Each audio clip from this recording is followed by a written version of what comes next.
maskani jannati. Sobat santri jangan lupa. Gimana Dek? Sebelum tonton video ini jangan lupa untuk like, komen, dan subscribe YouTube official Pondok PPD 24. Dadah. Selamat nonton Sobat Santri. Alhamdulillahilladzi hadana lihada wa ma kunna linahtadiya laula an hadanallah.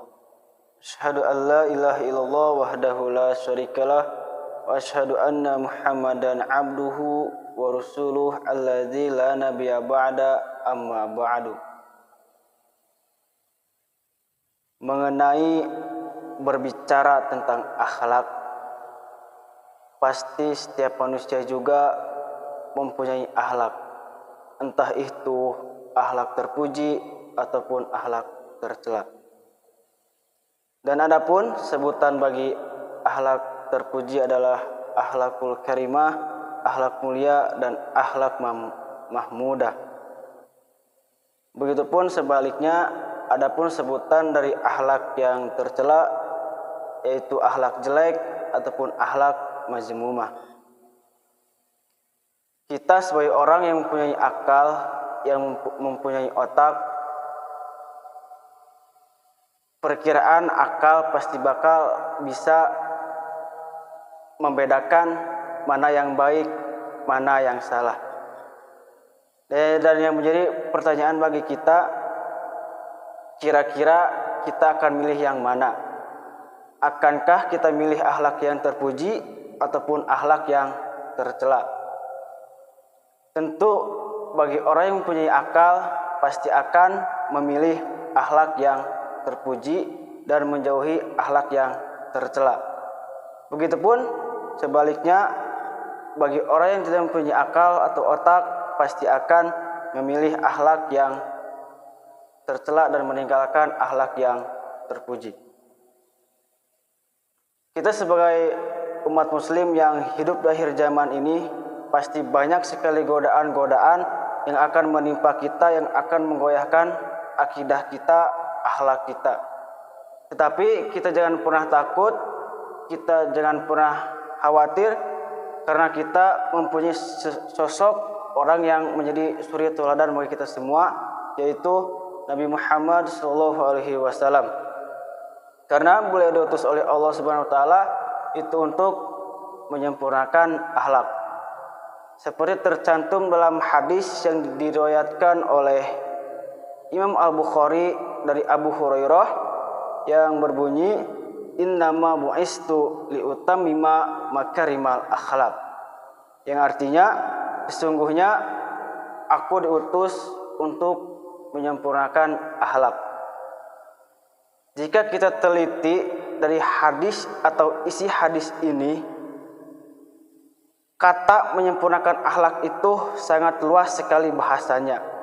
Tapi bisa kita simpulkan bahwa perbuatan yang dilakukan oleh Rasulullah SAW bisa kita tiru di kehidupan sehari-hari kita, bisa kita contohkan di kehidupan sehari-hari kita. Karena Rasulullah SAW itu mempunyai budi pekerti yang luhur, budi pekerti yang baik.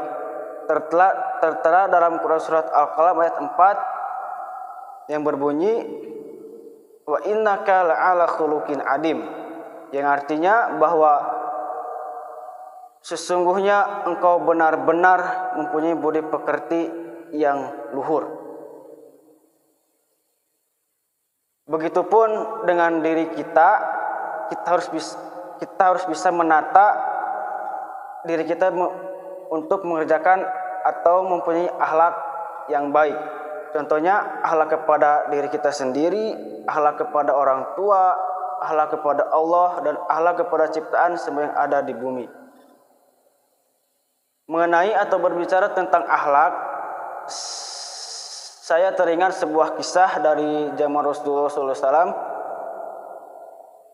Ketika itu pada suatu hari gitu, ada seorang seorang Yahudi atau seorang yang buta dari Yahudi, yang mana dia itu selalu menjelek-jelekan Nabi SAW, menghina, bahkan menganggap Nabi itu gila, pembohong atau penyihir. Dan ketika ada seorang yang mendekatinya, Yahudi buta itu akan mengatakan, "Jangan engkau dekati Muhammad. Muhammad itu orang gila, pembohong, pendusta dan lain sebagainya. Jika engkau mendekatinya, maka engkau akan gampang dipengaruhinya." Yang perlu kita ketahui bahwa setiap pagi itu Nabi selalu membawa makanan ke tempatnya gitu untuk memberi makan si buta itu untuk disuapinya gitu. Dan tanpa dia sadari, mungkin karena dia buta gitu, jadi dia tidak sadar bahwa orang yang selalu diejek-ejek itu orang yang selalu menyuapinya. Ketika Nabi sedang menyuapinya, si buta itu selalu berbicara, "Jangan engkau dekati Muhammad, Muhammad itu pembohong," dan lain sebagainya gitu. Keesokan harinya gitu, si buta itu sangat kelaparan karena orang yang sering menyuapinya itu tidak datang lagi untuk menyuapinya.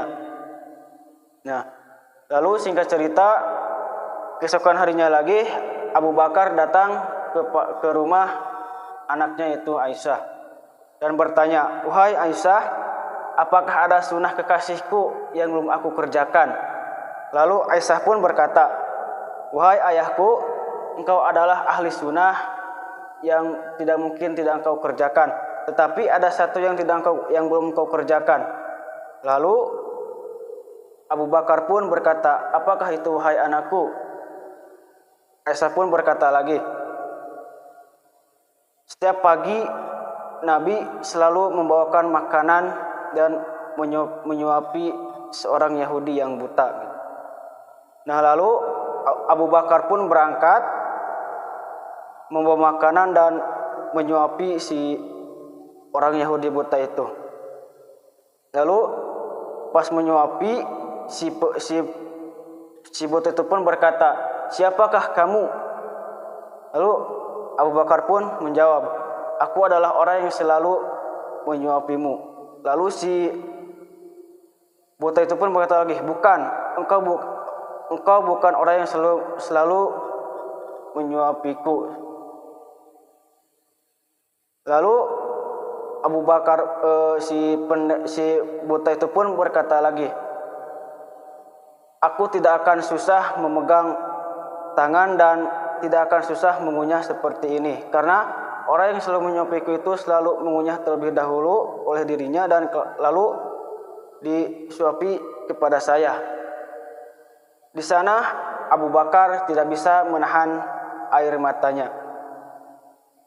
Lalu Abu Bakar pun berkata, "Aku adalah salah seorang sahabat darinya, bahwa yang menyuapi engkau adalah Nabi Muhammad SAW." Sontak si buta itu pun terkejut dengan jawaban Abu Bakar. Singkat cerita, lalu si buta itu pun menyadari gitu bahwa selama ini yang selalu menyuapi dan membawa makanan itu adalah Rasulullah yang mempunyai akhlak yang sangat mulia gitu. Dan lalu si Yahudi buta itu pun masuk Islam dan membacakan 2 kalimat syahadat di hadapan Abu Bakar As-Siddiq. Kita bisa ambil hikmah dari cerita tersebut bahwa setidak enak apapun kita diperlakukan oleh orang lain, apabila kita mempunyai akhlak yang baik, kita akan selalu sabar gitu menerimanya, akan selalu ikhlas menerimanya apa yang dilakukan oleh orang lain kepada kita. Karena kita mempunyai akhlak yang baik dan mempunyai akhlakul karimah yang telah dicontohkan oleh Rasulullah SAW. Mungkin hanya itu yang dapat saya sampaikan. Mohon maaf bila ada kesalahan dan kekurangan. Tutup saja dengan doa. Aqulu qouli hadza wa astaghfirullaha li wa lakum. Assalamualaikum warahmatullahi wabarakatuh.